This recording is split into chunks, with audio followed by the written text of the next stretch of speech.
Thank you, Horsey. Thank you for take us for a ride.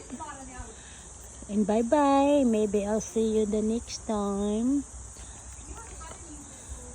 So guys, tapos na kami sa ride namin sa Horsey. Wala akong masyadong nakuhang videos doon kasi mahirap. Habang nagra-ride ako ng ay mahirapan ako. Kasi baka na nga naman mahulog ako.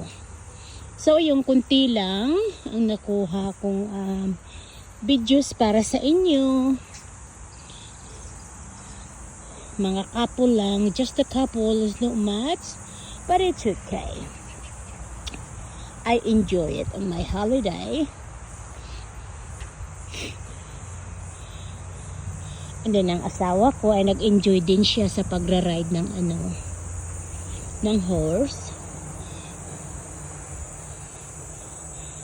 Tapos siguro ngayon baka pumunta kami mag-ride ng camel. Hindi pa sigurado kasi nung isang araw hindi namin nagawa kasi medyong umulan.